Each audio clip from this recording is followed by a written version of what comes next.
Hello, everybody. Once again, it is me, the J to the E to the double F-ree, Jeffrey Harris, and you are listening to the 411 Wrestling Interviews podcast. For today's interview, we have an exclusive one-on-one interview with the one and only Mike the Miz Miz's, the WWE superstar, the man who headlined WrestleMania 27 and beat John Cena, a former WWE World Champion, Intercontinental Champion, Tag Team Champion, US Champion. We're going to talk to him today about his career, his new competition show, Cannonball on the USA Network, and so much more. So stay tuned. This is a very fun interview. I am very excited about it. This is an exclusive interview with The Miz on the 411 Wrestling Interviews podcast. So here we go. All right, this is Jeffrey Harris with the 411 Wrestling Interviews podcast. And for today's interview, I am talking to the one and only reality show star, movie star, host of USA's Cannonball, host of Miz TV, a WWE superstar, WrestleMania 27 headliner and winner against John Cena, a former WWE champion, 8-time Intercontinental champion, 2-time US champion, 8-time Tag Team champion, 5th Grand Slam winner, 25th Triple Crown winner, 2010 Money in the Bank winner, 2-time Slammy Award winner, Mixed Match Challenge Season 1 winner with Asuka, son of Miz Dad, husband to Maurice, dad to Monroe and Madison. He is the Miz, and he is awesome. Thank you, Miz, for coming. Yeah, you missed the Major League All-Star Game softball MVP, but you got most of it, That's gonna haunt my nightmares forever. I am so sorry, Miz, but thank you very much. That was a great intro. I appreciate that. You are welcome. Only the best for the Miz. Miz, congrats on your new gig hosting Cannonball. And first of all, thanks for everything you do. It's very important now, more than any time, that we have things that can entertain us and distract us. So thanks for all you do with that. So how did your Cannonball gig, how did that come about? I honestly, I wish I could tell you, the exact story, but it was, one of those things, it just came about. One day I got a call that said, hey, do you want to take a look at this Cannonball show? They want you to host it. So I took a look at it, and as soon as I saw it, it looked big, it looked fun, it looked exciting, and they were just yeah, and we want you to be, Mike. They were like, we really want Mike Mizanin. And I went, what do you mean? They were like, you got The Miz and you got Mike Mizanin. We really would like Mike Mizanin. I was like, oh, wow. It's the first time in a long time that people asked for Mike, not The Miz. So it was kind of nice. And then, once I was pulling up to the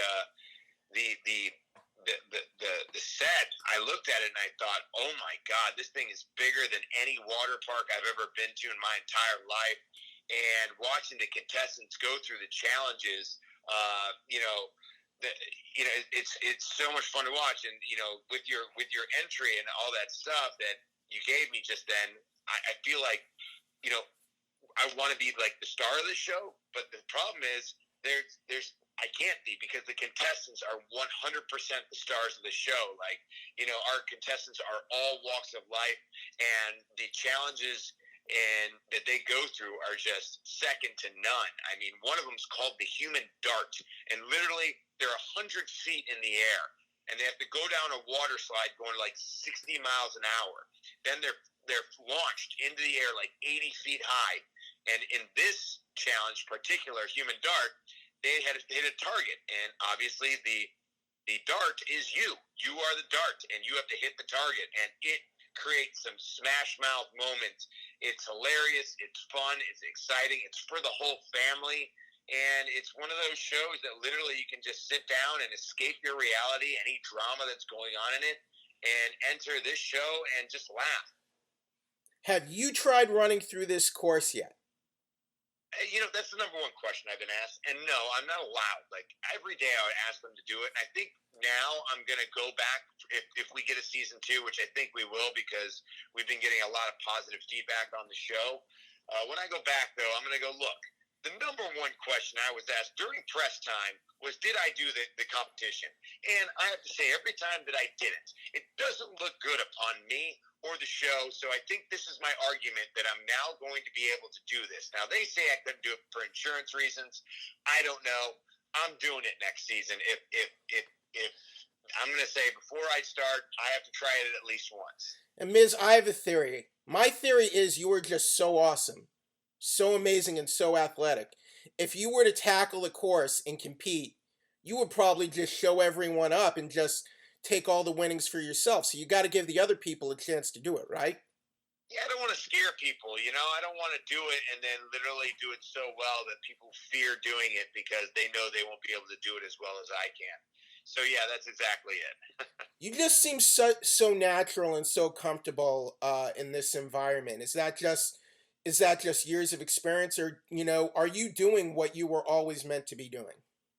That's WWE for you. I mean, WWE prepares you for all walks of entertainment, whether it's commentating, hosting, acting, improv, you name it, like athleticism, sports, you name it. WWE prepares us for it because we're live, we're in your face, and you only get one take to do it. So now coming to Cannonball, I've been on commentary many times. I've commentated many shows. And so now coming here, having to host and commentate, it kind of just hones in my skills and allows me to just have fun. And that's exactly what it's all about. Like for me and Roxy and Simon, we're just having fun out there and just telling you what's going on and creating jokes and just creating good, fun entertainment.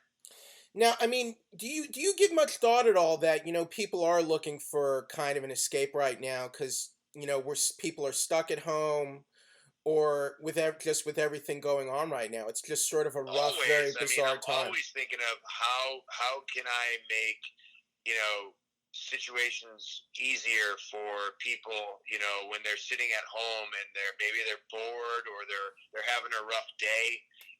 Shows like Cannonball are shows that can allow them to escape their reality and maybe put a smile on their face.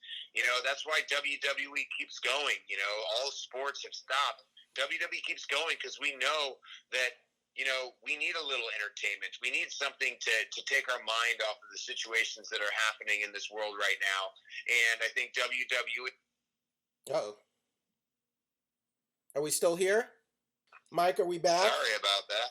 No, Mike, do not apologize. It's just that sometimes you're so awesome, it permeates, 5G, and it will destroy sound lines and stuff. Phone lines. That, or there's a huge storm in my area, and literally everything's going out from the internet to the phones to the TVs to the power. Maybe that's it. Either or. I'm glad to be back on with you. Thank you for sticking with it. Okay, but yeah, I thank you for what what you guys do and what you do, what the WWE does, and just entertaining us and giving us something to watch and have fun with right now. So another thing about Cannonball, what I do like about the show is, you look at Wipeout was very fun and goofy, but I feel like on Cannonball, in comparison, I feel like you take the competition itself is serious. Like you're actually ranking the points. People are actually seriously competing and doing their best on this show. But what do you think about that? Yeah, 100%. That's kind of like the direction that I was given from our producers, is to take every challenge very seriously. And they're competing for a lot of money. $10,000 is a game changer for some people. For instance, I'll give you an example. Last Thursday, we had a guy, Tanner. We asked him what he would do if he would win the $10,000. He said, "I would ask my longtime girlfriend to marry me." And so he ended up winning. And on Instagram, I was actually tagged on one of their photos where he actually showed the show of Cannonball, them watching it, and him and her having the ring that he bought with the money that he won off Cannonball so he can get married to the love of his life. I mean, that's an awesome story in my book. And that's why we take those competitions so seriously, and why when you're watching now, you're going to laugh. You're going to have a lot of fun. and you're going to see all walks of characters. Like, some people take the competition very seriously. Others are there to have a good time. Others are there, like there was this guy, Dominic Giorgiani, who was just afraid of heights. And he's like, look, the reason why I want to be on this show is because I'm afraid of heights, and I want to dive into it, and I want to make sure that I go into my fears. And that's exactly what he did. Now, how are you doing emotionally after the Down, Down championship loss to Tyler Breeze, and just, you know, I'm not good right now, my friend. I'm not good. I want that was supposed to be my day. It was supposed to be my day. And my wife, I love her to death, but she took me out of the game. Like, I need to be honed in. I need to be locked in. I need to be focused. And when you're getting yelled at in front of all your friends for being too loud, now granted, I understand. My wife's going through a lot right now. I mean, we got 2 kids, 2-year-old and an 8-month-old, and they were napping. And my voice projects. And anyone knows that when you have a baby in the house, the baby rules the house. And I wasn't abiding by those rules. And so yeah, I got taken out, and I got beaten by Breeze, and not only that, I got verbally beaten. I was just so off that day that I had no comebacks, no nothing. I lost the title that I was supposed to have, the one title that I haven't had in WWE that I want. I wanted a rematch. I need a rematch. I got to have a rematch. I feel like anytime I'm on UpUpDownDown, I create ratings. I create something that people talk about for weeks upon months. I mean, obviously, I'm still talking about it, and it was over 2 weeks ago that I did the damn challenge.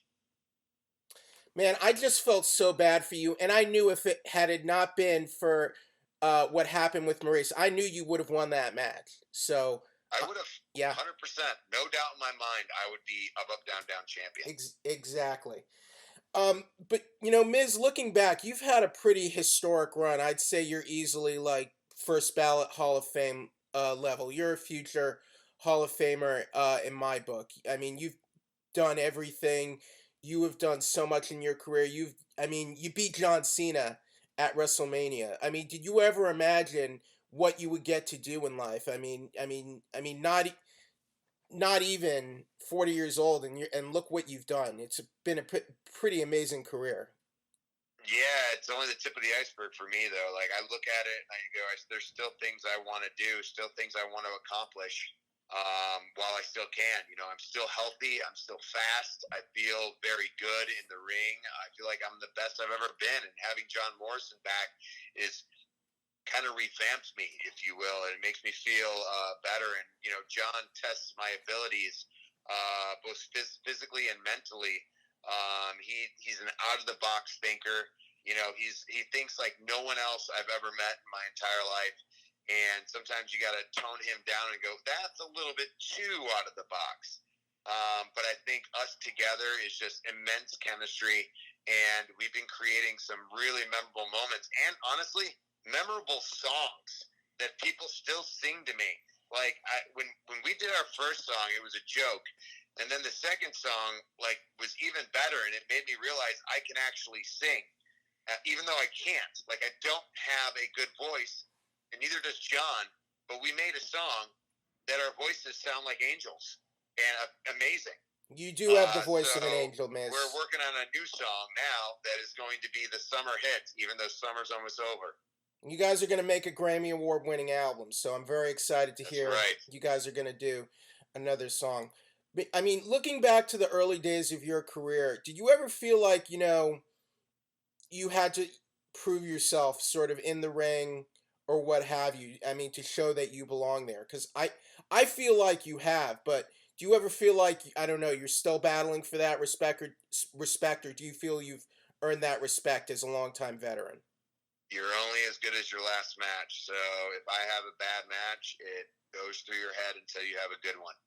So yeah, I mean, every time, like, people sit there, I'm always, you know, trying to gain the respect of others and trying to gain like to watch my matches and enjoy what I'm doing and looking at a match and being proud of that. That's what it's all about. And having people talk about it and say, hey, that was really good. Like, I respect what you do. You like hearing that. At least I do. Some people don't even like watching their matches. I watch my matches. I watch everything I do, and I study it, and I try to make myself better for the next time. I feel like one guy I feel like you both kind of had sort of career defining moments with throughout your careers, Daniel Bryan. And I feel both of you brought yourselves to another level in your careers. But what do you think about that and Daniel Bryan and what you've been able to do with each other over the course of your careers? Still waiting for a thank you from Daniel Bryan for creating his career. I mean, if it wasn't for me on the first season of NXT, I mean, I'm not sure if Daniel Bryan would be as big as he is now. Daniel Bryan and I, like, look, Daniel Bryan is one of the most talented superstars WWE has ever seen, both inside the ring and outside the ring. The guy is very good at what he does. Both of us are complete opposites, in everything that we do. So we butt heads quite a bit, and we've been rivals for a very long time. Daniel knows how to push my buttons. I know how to push his, and it makes for great TV for everybody else. I still get chills when I think about that kind of magical moment you two had on Talking Smack. Do you think that's one of the highlights of your career? It was pretty great. Highlights? I don't know. It's a moment that people talk about a lot, and honestly, it was one of the most real moments that I've had in WWE. I was having a really bad day that day, and I kind of took it all out on Daniel Bryan. And it was one of those things like he just said something that kind of triggered me.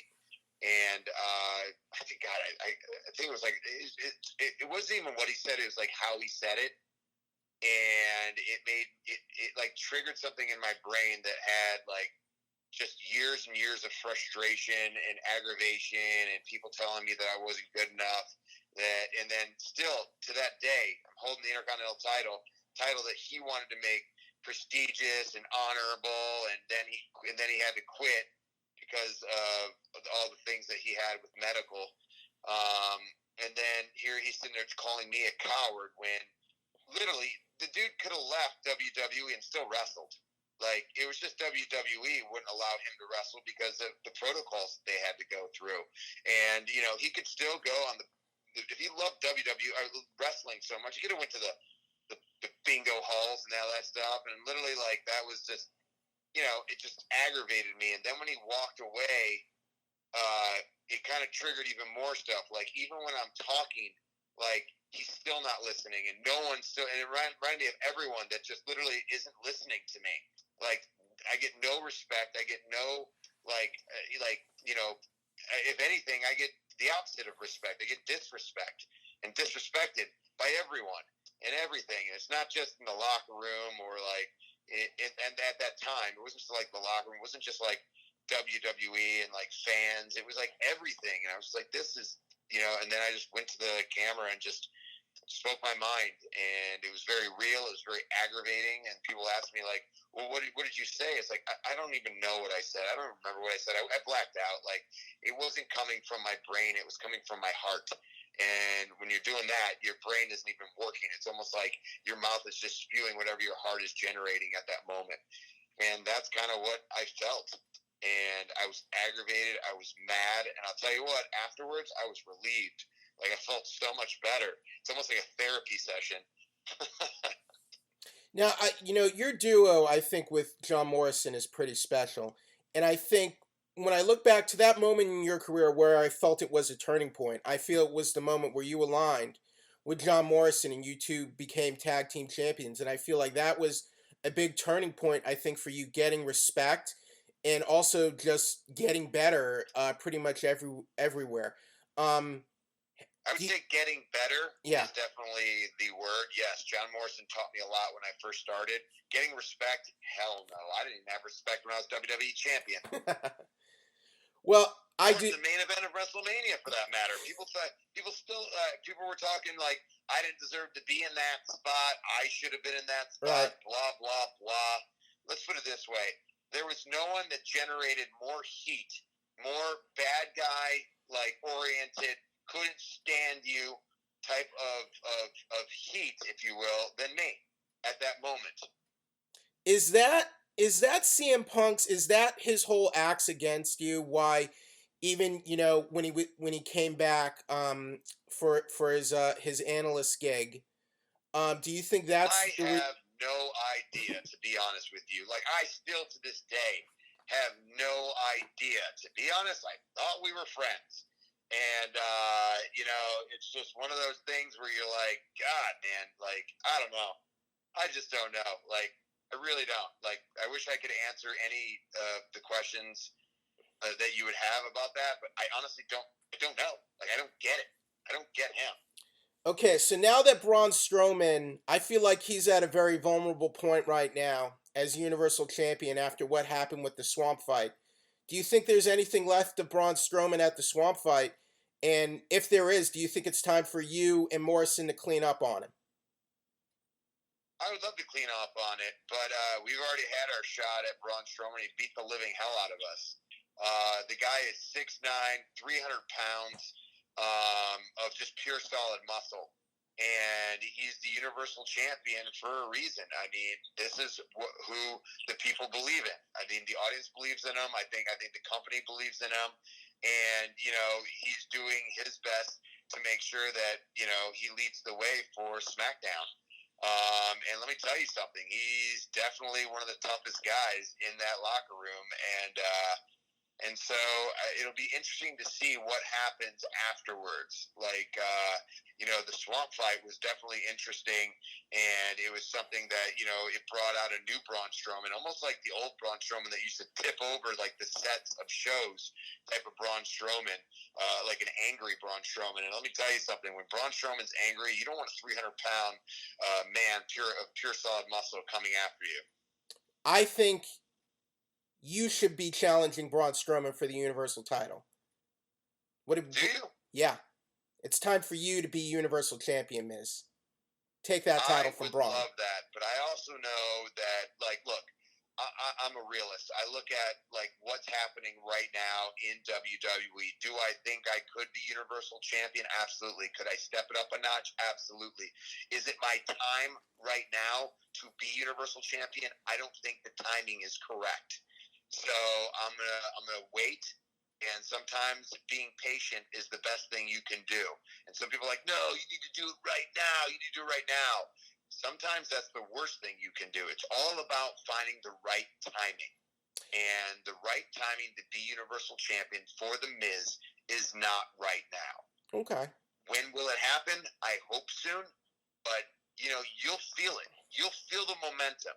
And once I start feeling the momentum and the crowd starts feeling the momentum, it will happen again.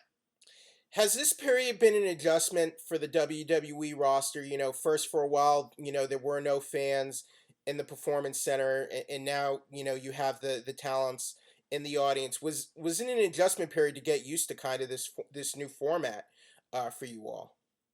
Absolutely.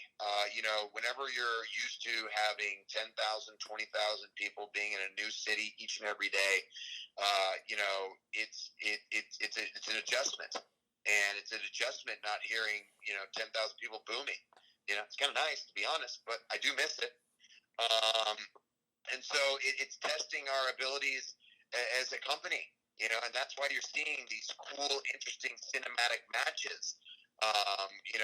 Some of the most memorable are like the Boneyard match with AJ Styles and Undertaker. The Fiend and John Cena was interesting at WrestleMania. There's been a bunch of them now, and each one has its different thing that people remember. And so as talent, we have to be more creative and better than we were before. And that's exactly what I think we're giving our audience. We are doing everything we possibly can. We're honing in on every talent that we have and really utilizing it. Just being creative. And last question, Miz, do you have any news or an update on Miz and Mrs. Season 3? Yeah, man. Look out for new episodes coming in the fall. We've been working hard on the show, and I believe we have 14 episodes in the can now that are ready to go, new ones. All right. And I think people are going to be ready to see Maurice, Monroe, Madison. Where we left off, Madison wasn't even born yet, so you're going to get to see that whole treat. And it's man, this show has brought my whole family a lot closer. My dad is now retired and literally comes to my house more often than I would like. My mom, lives with us. Marjo lives with us. So it's brought my entire family together even more. And honestly, it gives you a real life insight of what it's like to be Mike Mizanin and Maurice Mizanin, trying to be the best parents we can be while also working as hard as we can to give what kind of fulfill our dreams too. Miz, thanks so much for this time, and congratulations on all the, congratulations on Cannonball, Miz and Mrs, all your success. You've definitely earned it. You have worked hard your whole life, so I just want you to know that I respect you. I'm a fan, and I appreciate all that you do and all that you're doing for us right now.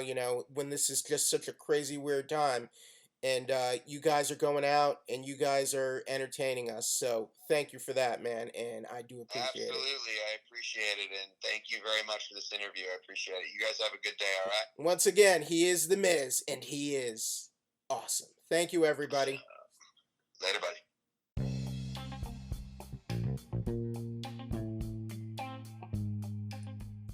Thank you very much to The Miz for joining us as a guest on today's show. You can check out Cannonball Thursday nights on the USA Network, 7 p.m., 8 p.m. Central Standard Time.